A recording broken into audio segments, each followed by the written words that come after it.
Yo, welcome back everybody. Today we have a patch review day. It's the best kind of day. We have changes coming to Battlegrounds, along with an announcement for the upcoming Standard expansion. But I'm not a Standard player. I'm a Battlegrounds player, so I focus on the Battlegrounds stuff. And we have an immediate patch today for the 0.6 patch. For those of you that know the Battlegrounds release cycle, generally speaking, we have 4 major patches each expansion, so effectively 1 month in between. The 0.0 patch gives you a big Standard change. The 0.2 is the big Battlegrounds change. 0.4 is the mini set for Standard, and 0.6 is the shakeup patch. Have little changes to Standard, you usually have some pretty substantial changes to Battlegrounds, and then we prep for the next expansion. This is the 0.6 patch. 0.6 on the screen launches later today. So by the time this video goes live, it will pretty much be patch time. So say goodbye to the old meta and welcome in the new. 2 absolutely enormous changes coming in this patch. Number 1, my Exna, gone. And number 2, Tidehunter, gone. That means the token from Tavern 1, the Murloc token, the economy associated with it, axed from the game. It's going to completely shake up the way the early game plays. Additionally, major change here. The armor system is coming back, completely revamped in terms of the tiers of each hero, to reflect the current state of the game with the buddy system. So buddies are sticking around, and we now have armor on top of it. Key heroes to exist in Tavern 1 this time include heroes like Bran and heroes like Gallywix, who before were high armor class heroes that are now in the top category. So no more extra 8 health or 7 health, whatever it was, on Bran and Gallywix so that you're able to power level straight to the moon. And most of these tempo heroes that are dominating the meta right now, they're not getting any armor either.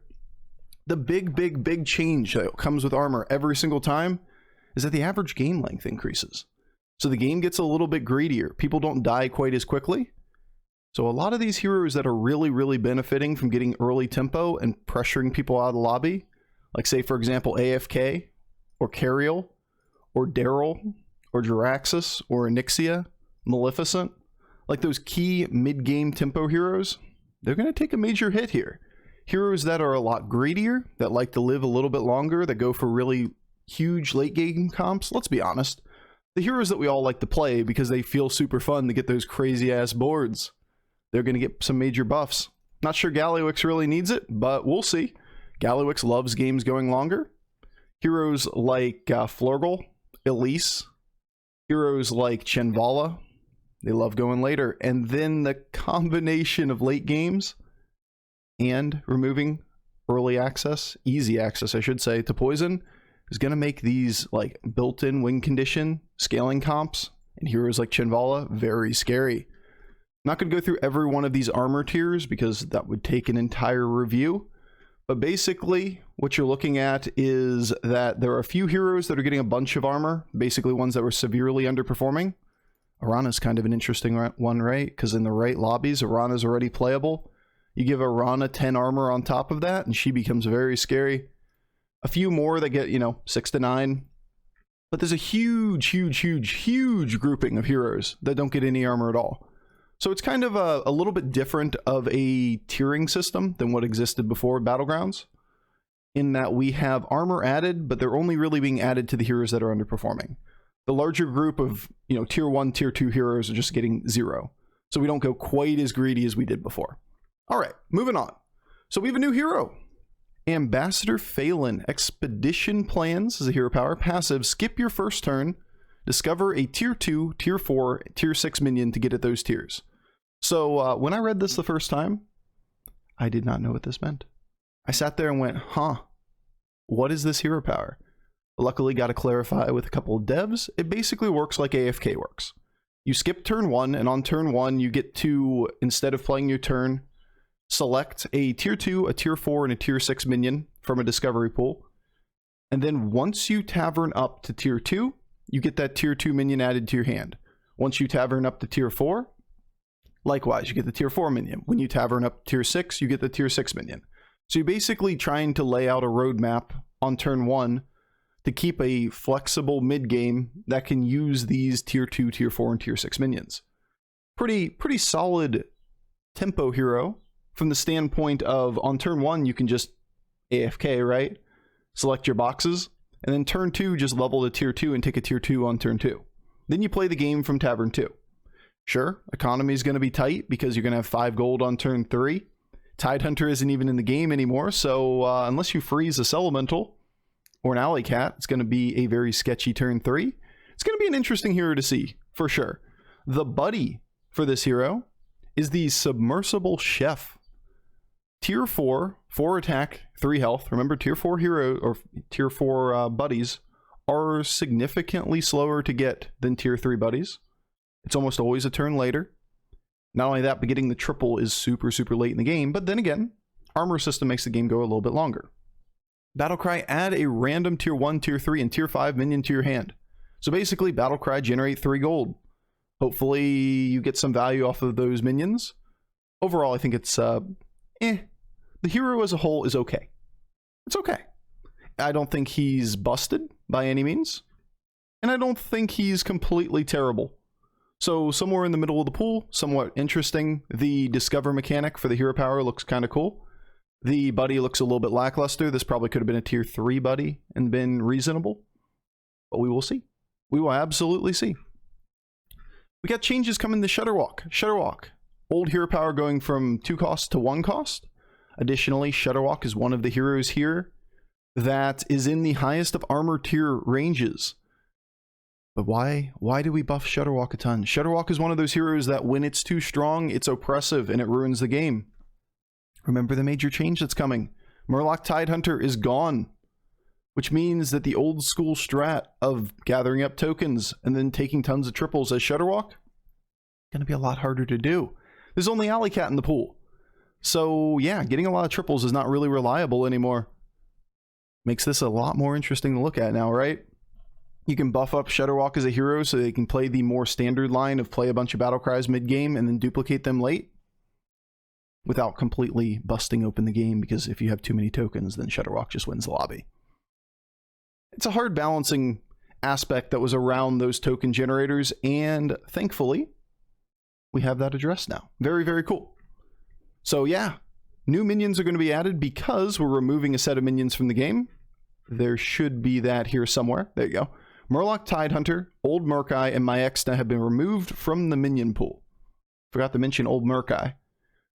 It's weird. Everybody forgets about Old Murkai. Did we forget that there was a charge keyword in Battlegrounds that had absolutely no meaning for, you know, a year and a half? It's good that it's removed because there's always a confusion point. People would ask that from time to time. Hey, what's charge do? No idea. Does nothing in Battlegrounds. No longer a problem. So we replace Murloc Tidehunter on Tavern 1 with Swampstriker. 1-star Murloc buddy. 1/4 body. After you summon a Murloc, gain 1 attack. A lot of you that are more veteran Battlegrounds players are probably scratching your head and you're like, didn't we just have something like this? Wasn't this a Murloc that existed in Battlegrounds already? Yes, it was. This is pretty much exactly like the old 1/2 Tavern 1 Murloc, which gained 1 attack every time you played a Murloc, but you know, nobody played that card. Why? Because a 1/2 stat line is terrible. Now we have a 1/4 stat line, and a 1/4 on Tavern 1 is relatively strong. Especially if you are incentivized to buy Murlocs, then you get a good amount of tempo off your 1-star up front. Florgal's going to like this early. A few other niche pickups. Not busted by any means, but very, very cool, because these are the kind of lines like, if you think of Chroma Wing being a strong pickup as a 1/3 body that gets passive attack, Swampstriker kind of does the same thing, except with a better early presence as a 1/4, and the ability to play into Murlocs to scale it. Relatively interesting. Additionally, let's not overly judge this one until we get to the next card. Tad is being added to Tavern 2. This is to replace Old Murkai. Tavern 2 Murloc, 2/4 body. When you sell this, add another random Murloc to your hand. In other words, this thing generates 1 gold, like Tidehunter does, but just in a different way, right? So when you play this thing and keep it on the board, it's a 2/4. When you sell it off the board, you get the extra 1/1 or 1 gold back in the way of another minion being added to your hand. Sure, it's a random Murloc. It could be a Swampstriker in your hand. Then again, it could be a Primal Fin. Like, this thing could be really, really strong. And on certain heroes like Florgal, for example, this is going to be a very, very, very good hit because you're basically buying a 1 gold double Murloc. Combine that with like Salt Scale and you have passive scaling or very, very, very cheap scaling to a Murloc board. Murlocs need help, let's be honest. Murlocs, generally speaking, are not a very strong tribe. Poison Scam is good in the previous meta, but that is mostly dictated by the fact that Reborn Myexna exists as a thing. And there is 1 or 2 lines where you can go for like little Murlocs and be able to win lobbies. Most of the time, that's not quite enough to cut it. You're just doing that to damage control, and you can take a top 2, top 3 position. Murlocs in general don't win many lobbies. Might be a little bit different at different MMRs, but from my perspective, Murlocs don't win much. They're just nice tech cards to put on the board when you run out of scaling lines or you pivot towards something like Myexnas or Malgadons or whatever it might be. So having a little bit more like game direction in the form of Murlocs is a good thing. IMO. All right, so what else? Baby Crush, Tavern 5 Beast 7/7. Well, that's a huge stat line for a tier 5 minion. You pick this thing up early, that's 1,000,000 stats. But the effect is something else. Whenever this attacks, summon a 9/9 Devilsar to attack the target first. In other words, it comes in with its own built-in bumper. And if the 9/9 kills the minion that the Baby Crush was going to attack, the Baby Crush doesn't even take any damage anyway. This is an absurdly strong tempo card.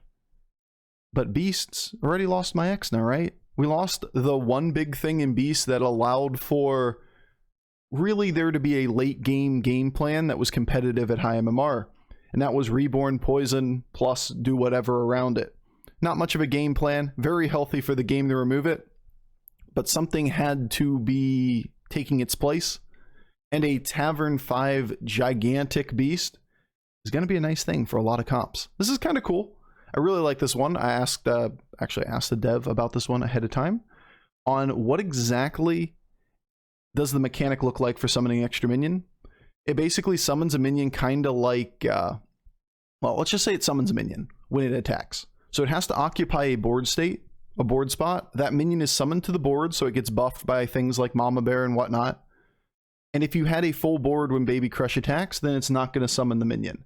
So effectively, in the process of attacking, think of kind of like when Khadgar summons Scallywags, or summons the Death Rattle from Scallywag, the Sky Pirate, how it occupies a board spot and then attacks and gets buffed by Eliza. That's going to be very similar to the way that Baby Crush attacks, then spawns the little, whatever its name is, Devilsar on the board. And if, say, for example, Mama Bear is there, or Khadgar is there, whatever, that effect gets applied to the Devilsar. And then it attacks. Then the Baby Crush attacks. Kind of a cool sequence of events. It's going to be a very, very, very strong card. All right. Friend of a Friend. Now, this is the one that, let's just say, somebody's going to find something broken with this. And those of you that are currently watching are probably sitting there going, huh. Yeah, this is going to be fun to theory craft. There are all kinds of buddies on different heroes that do ridiculously broken and weird things. And I think Blizzard saw this ahead of time and started to hedge against it. It's a really, really, really cool minion, but it opens up a lot of potential for broken stuff. So Friend of a Friend is a Tavern 6 minion, 5 attack, 6 health, so relatively small stat line. Discover a buddy. 3 options. Take whatever buddy is most useful to you. There's a lot of interactions, cross interactions between heroes that do really busted things. Well, some things are just not going to be added to the game, is effectively what they're saying here. Buddies for the following heroes can't be discovered by Friend of a Friend. They chopped a good chunk of them out of there. Some of them for reasons like, for example, Saurfang. Because nobody wants Saurfang, right? Because your hero power doesn't work that way. Question mark. I'm trying to remember exactly what the wording on Saurfang is. There are quite a few that don't really work with other heroes, for example. Like, for example, Rat King, right? Or Curator doesn't work well for other heroes. I might have picked a bad example of Saurfang. Or Kael'thas. Or Mukla. Like, if you don't have the ability to generate bananas, Mukla's pretty lackluster. So they removed a bunch of those, but they also removed a bunch of them that would be just kind of busted if you got them. Like Crag, for example, can do really weird things with, like, effectively resetting hero powers that are very high value. Cookie is gross on the wrong board. What else is here? let's see. Yeah, like Hook Tusk and Gale Wing are dead worthless for other people because it names their hero power by name. So like, you don't get any value from Hook Tusk or Gale Wing, etc., etc. Brucon is pretty bad because, you know, you can't get the enchantments on it or the buffs onto your buddy, etc., etc., etc. So they basically got rid of a bunch of things that are worthless and it hedged against a couple of them that would be really busted, which is good. Few last things. Accolade of Cthulhu is being changed from a Tavern 1 minion to a Tavern 2 minion. Couple things to note here. Number one, the health is increased by 1, being a Tavern 2 minion, so it gets a little better stat line. The second thing, this was really my big concern, or my big first thought when I saw the changes to Accolade of Cthulhu, was, wow, we just reduced the total number of 1-stars in the game. That doesn't happen very often. And heroes which rely upon finding very specific minions on Tavern 1, especially if one of them is not Acolyte, are going to love this. In the right kind of lobby, say for example Chinvala, who loves finding elementals, is going to be very, very happy that there's a higher likelihood of elementals being on each of your boards. Because instead of there being 10 or 11 minions on Tavern 1, now there's only 9 or 10. And 9 or 10 minions is actually a range, right? Because demons has an extra minion, etc., etc., etc. Gives you a little bit of a buff to that kind of hero. It's kind of like a, we won't say unintended, but a secondary side effect of the change of moving a minion between Tavern tiers. If you remove something from one tier and add it to another one, then it's less likely that you find any given 2-star and more likely that you find any given 1-star, which is interesting. We'll see how this one shakes out. Acolyte was obviously very, very strong. It was one of the auto pick type of units on Tavern 1. In Avenge meta, it was completely busted. And even after Avenge meta, in this current meta with the buddy system, it was still very, very, very, very strong. All right, what else? Rattler is moving from Tavern 5 to Tavern 4. Good, right? Good. We need flexibility in beasts. Beasts are a crazy underrepresented class, or tribe, or minion type, I should say, in the game. The only real redeeming factor for beasts in the last patch was Reborn Myexnas. And Reborn Myexnas are very scammy and weren't great for the game, and we removed them. Great, fantastic. But in doing so, now we can move Rattler down to Tavern 4, open up some more flexibility, more Frogger comps, more Reborn Mama Bears, etc., etc. Maybe get a Reborn High Main in the middle of the game for tempo. Opens up possibilities to play things into beasts and adding a little bit more flexibility. Since there are more 4-stars in the pool than 5-stars, that means Rattler is more available even once you go to Tavern 5. A lot of good side effects. And Strong Shell is removed. Keck W is removed back down, moved back down to Tavern 4. Man, I want Strong Shell Scavenger removed. Slip of the tongue there, and I'm just constantly saying removed because I guess that's what I want. No. Moving into Tavern 4 is definitely a sigh of relief here, because discovering Strong Shell as a Tavern 5 minion was incredibly bad, and it made tripling in the 5s feel very feast or famine, and the famine was like starving. It was nothing. You can't play a Strong Shell on a bad board. Getting Strong Shell Baron Spore or whatever in a situation in the mid game when you don't have direction is just like conceding the game. Changing that up a little bit will be healthy. Very, very good. And a small buff to Mithrax.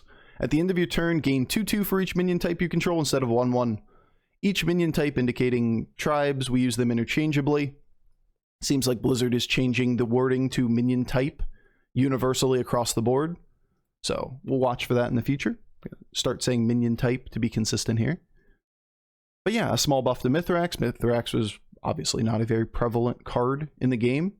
But removing some poison and then buffing up the Menagerie / big stat comps, we'll see how that works out. Because Menagerie, outside of Amalgadon Menagerie, wasn't really a thing prior to this patch. That's mostly due to the fact that poison was so prevalent. Get rid of poison. We'll see where this goes. All right. Last but not least, we have a Nosy Looter buff. Small buff, 7 attack, 6 health to 9 attack, 8 health. Basically saying, well, Nosy Looter was underperforming a little bit. We're going to give it some more stats, a little more tempting to pick up if you are in a stable position. Then maybe you don't hemorrhage health quite as much. I don't think they visualize this as like a huge change. but a small health and attack bonus, buff or nerf. Like, these are the kind of things we want to happen, right? This may not revolutionize the late game pirate build or something, but if something's underperforming, tweak a knob, make it better. If something is underperforming, tweak a knob. It'd be nice to see a lot of these kind of changes in the future where a bunch of different units get small buffs and small nerfs. I love, love, love this patch. This patch is amazing. We get rid of poison, or, you know, reduce the prevalence of poison, remove Tide Hunter, etc., etc. Like, this change here and this change here are nuts. There are good changes across the board on units. Murlocs feel a little bit different with Tad. The armor system coming back is going to expand the game length a little bit more, which is going to make more heroes viable. Nothing else really here, just, you know, going through it ever so quickly. This is all mercenary stuff, bug fixes. If you care about bug fixes, it's in the patch notes, links in the description below. You can go through that, but, you know, over time, little bugs get fixed, and we will hopefully get a little bit better performance, fingers crossed, this patch, because we were dealing with some lag issues last patch. And yeah, that's it. 22.6 launches today. It's going to be, well, it's going to be a big shakeup. Might seem like it's not a gigantic patch, but 2 major changes in the armor system coming back is going to massively change the meta. So impactful changes, and changes that we've been asking for a very long time. So props where props are due. These are the kind of things we want added to the game. And hopefully it makes everything just a little bit more fun. All right, guys, take care, have a great day, and I'll see you soon.